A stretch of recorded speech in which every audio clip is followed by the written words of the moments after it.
Good and bad news coming in from Manchester United, but I think it's most of positives, few negatives, but I think it will be up to you because every opinion is judged according to how someone perceives it, whether it's a negative or a positive, whether it's a huge negative or a huge positive. So welcome to United Matters channel. Jadon Sancho back in training this week. He's expected to report to training this week, and that is the most positive story coming out of Manchester United this evening. Before I think we get into the stories of Alejandro Garnacho, a story of Alejandro Garnacho exposing how bad we are at negotiating deals, especially at holding this youngster onto him being our player for keeps at a club known as Manchester United. Then the Cody Gakpo story, why we never signed him, what Joel Glazer said, all that has been brought to us by The Athletic. And lastly, we're going to talk about Memphis Depay again, connecting to Weghorst and Cody Gakpo, and why United never brought in Memphis Depay and Cody Gakpo and went in for Weghorst. So smash the like button, comment and share. Rokan David is my name.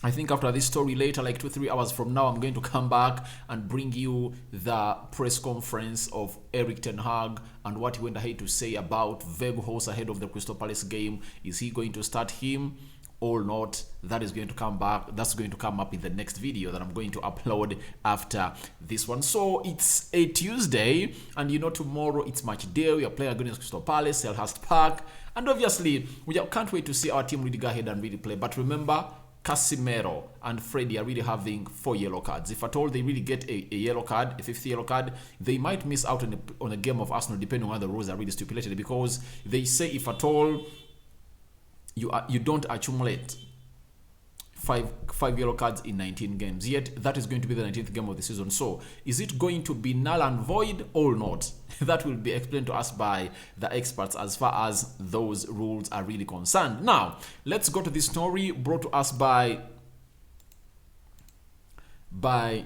United Mapteas. One thing I know about Mapteas is he has close sources coming in from the club, and I believe this is a credible source coming in from Manchester United, telling us that Jadon Sancho will return to Manchester United team training this week, and that is what we are being told by Mapteas. And I believe it's time for him to return, because he returnn towards the end of the year after playing the game of, was it Nottingham? Because we played in the midweek against Burnley, then we played against Nottingham, and after that Nottingham game, that's when Ten Hag confirmed that Sancho is back. I think that was around 21st, 4 days later, around 25th, 26th, meaning that Sancho ate Christmas, all Christmas found Sancho in Manchester, and he had already returned. That's it. So I believe it's time for him. I think the time is enough for him. He has been undergoing the individual fitness program that was being given to him by the coaches from Netherlands, and I believe he's now back to full shape. And what confirmed to me that Sancho is back is this photo. For those that we are really watching my match build up against a team known as Man City over the weekend on Saturday, I really flashed this photo to you, and Sancho was there taking selfies with the fans of Manchester United at Old Trafford, meaning that he is back. And look at his smile, he's back smiling, and that is the perfect situation we'd love to see Sancho in, because he's a player that you would always love to see on with a wide smile. Good player, fits the Erik ten Hag style. I believe we are missing his services, and thank God that he's finally back, and he's one of those players that I would love to see play ball at Manchester United and really hit his levels as he was at Borussia Dortmund. But that photo really sent a lot of hope to me, because it spoke volumes. Him back at Old Trafford. Remember, he returned after us playing the game of Nottingham. After that, we've played very many games at Old Trafford, and no one really saw him come at Old Trafford. Remember, we played Charlton, we played Everton, we played Bournemouth. 3 games at Old Trafford, you get? And the only other game we played was against Wolverhampton Wanderers, and that of Man City. So in the 4 games that we played, 3 of those, he was never spotted at Old Trafford. But in the game of Man City, he was spotted, meaning that he's now in the right shape to return to public and obviously do the needful to fight for his place at Manchester. That's Jadon Sancho. And you never know, he might really be part of the game of United against Nottingham Forest and Reading. I think those are perfect games for him to return. And if at all he trains this week, returns to training this week, that means he will train until Saturday. Then he trains for the Nottingham game. I think 7 days for him will be enough to really see to it that he has gotten some fitness in his legs to get back into the lineup of Manchester United or in the match squad. That is Jadon Sancho. Good news for me, and I think all of you are really satisfied and really excited. We can't to see him back. We can't wait to see Sancho back after going through what he went in through. Obviously, the psychologist of Manchester United has passed him fit to get back into the first team training. And congratulations to Erik ten Hag for doing a wonderful job to such a player who was going through pain. In the world, it's said that thoughts and depression kill close to 500,000 people in the world, meaning that people like Sancho were depressed and they needed a solution. And guess who offered the solution that I've seen him smile again? It's Erik ten Hag. So, I believe it was really a very good decision made by Ten Hag, and I think Sancho is really going to be so much impressed by what Ten Hag did for him to see to it that he's back smiling. Remember, before he really left for Netherlands, as the manager sent him to Netherlands to see to it that really goes into that rehabilitation, he had deleted all his photos on Instagram. I think the comments that were coming in through were really rude. He was being attacked left, right, and center, and he couldn't handle it. That's why he really archived them. I believe he just archived them and is going to unarchive them very, very soon. That is Jadon Sancho for you. Now, let's talk about Alejandro Garnacho, a man who came on and did the needful in the game of Man City and really created that second goal for United, and Rashford really tapped into the back of the net in the 84th minute. Was it 89th minute? Yeah, that's it. Now, we've been told by Miguel Delaney that Juventus and Real Madrid have been monitoring Alejandro Garnacho's contract situation at Manchester United. His current £7,000 a week deal runs out in 18 months and he's yet to agree an extension. His agents have said an offer of 20k isn't enough. To me, I'm going to first talk about the 20k. You look at these people and ask themselves, what are they really made of? Especially the board of Manchester United. You can't say you are giving Alejandro Garnacho 20k. Anthony came in, you gave him £200,000. The age difference between Alejandro Garnacho and Anthony is 3 years. Anthony is 21-22, Garnacho is 18-19. You are giving the other player, whom you bought expensively, £200,000 a week. You get? And you're giving Alejandro Garnacho 20k only. Yet you gave Brandon Williams a deal of close to £70,000 a week. You gave Aaron Wan-Bissaka a deal of £90,000 a week. You gave Phil Jones a deal of £140,000 a week. You get? Scott McTominay is at £120,000 a week. Yet this man is 18 and doing the best that everything is doing. You see, look at Mukeku at Borussia Dortmund. He is turning away a deal of £100,000 a week. He wants £150,000 a week. Trust me, with the way Alejandro Garnacho is performing, he's performing more than Anthony. He's performing more than Sancho. You get? How do you dare say that you are going to give him a deal of 20,000? That is out. That is out. This lad should be given a deal like they gave to a player called Mason Greenwood. You get? Mason Greenwood was given a deal of £79,000. I think if I don't give him a deal of £80,000 a week, that will be okay for him. It will be okay for him. He can handle that for the next 2 or 3 years, and then when you're really trying to improve his contract, you can put him at 150 or 160 depending on how he's performing. This is trying to raise a lot of questions about how discriminative United are. You get? English players are favored and given huge contracts. Scott McTominay, how does he earn £120,000 a week? Bissaka is at £90,000 a week. Mason Greenwood, almost performing at the same age as as Garnacho, he was given a contract of close to £80,000 a week. Why is it that for Alejandro Garnacho, you want to just give him £20,000 a week? Yet Garnacho is really one of the most prospective talents that we are having here at Manchester United. Give the guy money. Give the guy money because he deserves it. He has not asked for £200,000 a week. He has not asked for £100,000 a week. Get him like £70,000 a week or £50,000 a week at least. But this is shameful to the club of Manchester United. That's why, however much a new contract is on the way, I believe he might really take long to put pen and paper to it. His agents will say no to it because they need more and they deserve more, because this boy, at his age, he has gone ahead to put in assists and goals that even Ronaldo, at the age of 18, never registered for Manchester United. Yet Ronaldo was bought expensively by then £12 million, a deal that summed up to £20 million. You get? That is out. That is out of this world, and let no one lie to you that Garnacho is going to put pen to paper to that contract. That contract needs to be revised. Garnacho needs to be given a contract between £50,000 and £80,000 a week, because this boy is performing game in, game out. He never disappoints. The manager has really empowered him. He has all what it means to play for Manchester United. He's dying for the club, putting his body on the line, and you're trying to give him £20,000 a week. That's out, and that's why the likes of Juventus and Real Madrid are monitoring him. However, much is still here until 2025. You get? That means he's still left with how many years? Just 2 years.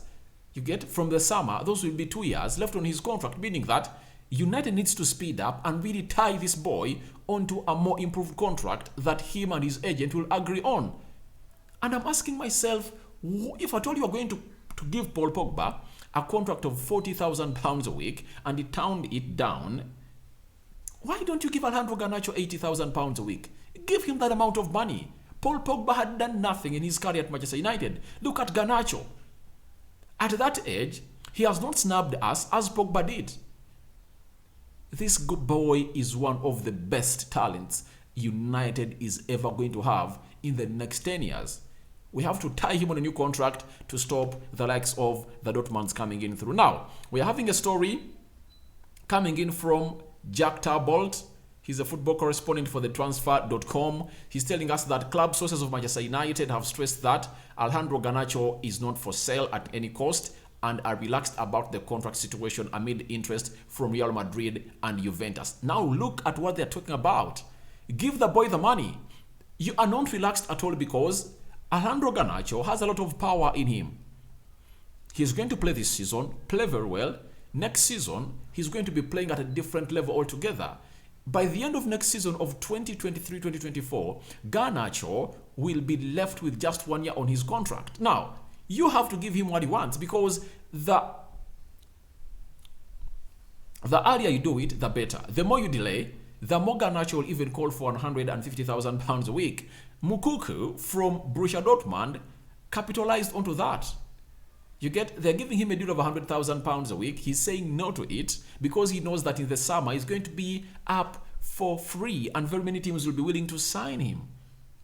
You get? So that is Mukuku for you. And that is the same situation where United are driving themselves to, if at all they don't get this deal of Alejandro Garnacho done and dusted before the summer. Sign him onto a longer contract, more 5 years until 2027. Give him a deal of close to £80,000 a week and tie him there, because he has shown you that you don't need to go out and really sign another player to bring him in the club to do that job. He's doing the job better than the Elangas, and I believe even Elanga is earning more money than this young boy. Yet, Garnacho is performing at a different level altogether than this guy. So I believe this is something that we should all call out at the club of Manchester United, and we need to save this boy from hostage because they need to pay him the money he deserves. That's it. So, after that, we've gotten a story coming in from The Athletic hinting about United and why they never really signed Cody Gakpo. Now, sorry about that. This is new. United debated for Cody Gakpo, but Joel Glazer ruled there was no money to be found shortly before Christmas. Eric Ten Hag understood Erik ten Hag understood United could only pursue loans and attention turned to Wout Weghorst. Now, when you look at how things are really happening at Manchester United, it shows you how dried we are.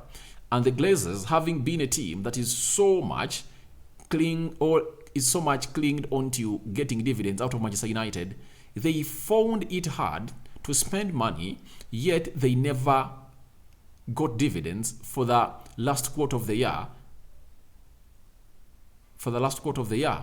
They've been so much used to that, and it last happened to them 5 years back, and that's why they never really went in through to bring in dividend, to bring in players. So they have put the club up for sale, but they are leaving us in a very huge, dangerous situation.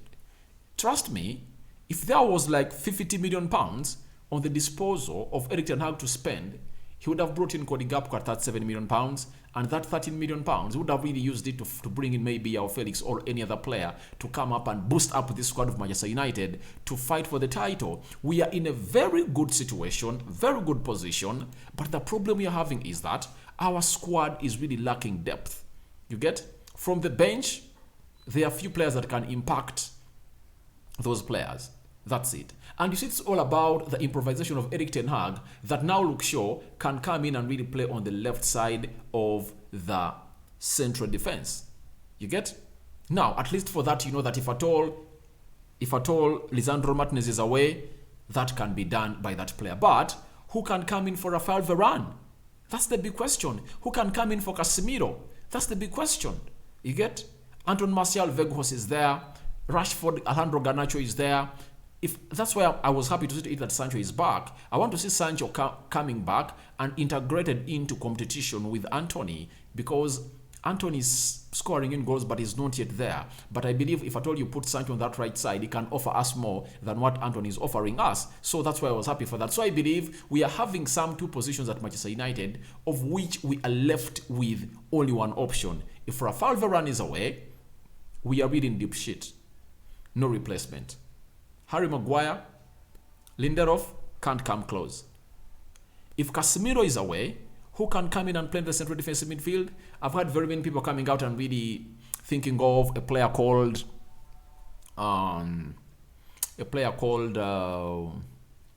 Lisandro Martinez to play in the central defensive midfield. Let's wait and see whether the manager will go ahead and really think about it. But I believe in this situation, it's the Glazers letting us down. If at all we had been backed in the January transfer window, I believe we would have been in a better situation of really winning this game of football. Then, let's talk about another story of Memphis Depay and why he never found himself at the club of Manchester United. We've been told by The Athletic that Memphis Depay was considered for a second spell at Manchester United in January due to him having 6 months left on his Barcelona contract.